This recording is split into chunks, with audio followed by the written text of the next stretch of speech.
What it is, Dizzy Boy A Space coming at you with another spotlight fight. One, two, three.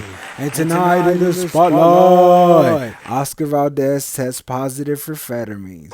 Reynoso's team under the microscope. Let's get into it right now. And Mike Carpenter reporting that the A and B sample test positive results for a prohibited central nervous system stimulant. Now, when you test positive in boxing, it seems like most of the time they strip the fighter or they stop the fight. In this case, no. Mike Carpenter came out and reported that they are not stopping anything. The WBC is continuing to support this fight. And yes, we are still talking about his performance against Burchett. As we see in this video here, what a knockout. Boom. Fatality. Yes, that's how you take someone's life out of their body. Wow, what a knockout. And a lot of people are also talking about the drastic changes in Ryan Garcia. How did he go from looking like the weakest man in the world to the strongest man in the world? This is something that people are continuing to ask. Was Andy Ruiz Jr. also on this? Because he dropped a significant amount of weight. As you see in the pictures, what a drastic change that is. And of course, we got the man himself, the pound for pound king at the moment, which is Canelo Alvarez. And we've seen him fluctuate weight like crazy. He was in the welterweight, then he moved up to light heavyweight, then came back to super middleweight. These are things that you can say this kind of medicine will help you out with. And if you type it into YouTube, you see a lot of videos that show people taking it for weeks on end, and 40-day challenges with it. And everything that I've heard is you drop weight quick, you're less likely to get tired fast, and it gives you so many benefits, you can say, on the road to losing weight. Now, during this video, I jumped on Instagram and I got to see Oscar Valdez break his silence. So here's a video of him, explaining himself. To my people, I've never used banned substance to enhance my performance. I've never done it. I've always been very respectful for the anti-doping rules ever since I was an amateur Olympian and now as a professional. Ever since I became a world champion in 2016, I've been tested for more than 30 times.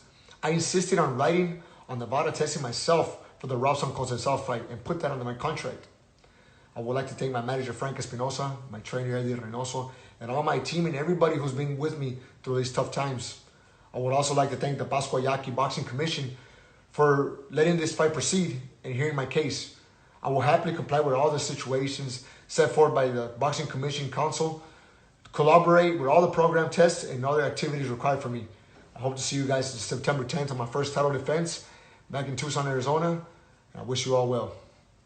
There you go. You heard it from the man himself. And honestly, this story was changing so much as I was editing. I was trying to fit in everything.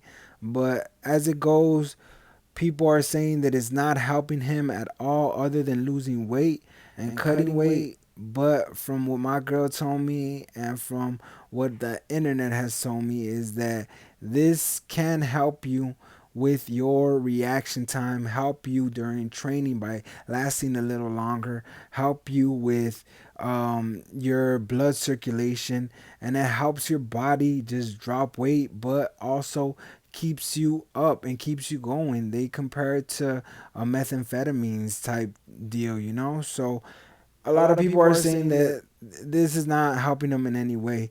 A lot of other channels are saying that Reynoso's gym is dirty, that they're probably hiding more, that this is just the tip of the iceberg. And I mean, no matter which way you see it, this is a tough situation. I feel like it might backfire on the WBC for supporting it, because as we all know, the WBA has gotten torn down by the ABC belt commission that let them know, like, yo, you got to get your shit together, bruh. And honestly, it was because of that racist judge that was out there giving crazy scores just because of someone's race. And this is the same thing that I feel might happen with the WBC. They might take this opportunity to check the WBC like they did the WBA. but we don't know what's gonna happen. All we know out here in the boxing world is that he will defend his title. And all we know is that Reynoso's gym has not been caught for steroids. This is just a dietary supplement. So many people are gonna twist it and turn it to fit their narrative. I mean, if you go on YouTube, all you see is Canelo's Canelo's team team, juiced up. The the juice juice is is loose loose. in Reynoso's gym. No, they don't even say Reynoso's. They just say Canelo. They keep putting Canelo in the forefront. And I mean, when he got tested and he came out dirty for the Triple G fight, a lot of people were screaming out like, "Man, this This guy guy is is on on something." something. So with this coming out, it just gives it a bad look. It's tarnishing that gym, and it's making it seem like they are on something because they are that good. When you become that good and elite, it just takes away from you when stories like this come out, because then everybody second guess, or no, questions it, and just second guess the fact that you're that good. Maybe it has to be something. He might be taking something. Wait a Wait a minute. minute. So it's things like this that ruin, I feel, boxing. And I hope rules change, because there is a lot of loopholes out there that managers, trainers, and fighters use in order to get a little edge. And honestly, if you suck at boxing, if you You could could take take all the all the steroids in steroids the in the world, world, it it would would not not matter. matter. You're probably still gonna get your ass whipped. If you're talented and you start taking supplements that are illegal, and you might be the best out there, but yet again, it is also what how many people are in boxing not using this, or is everyone using this? Is Is the the juice juice loose loose in in boxing? boxing? These are the big questions. Much love to everyone. Peace. Peace.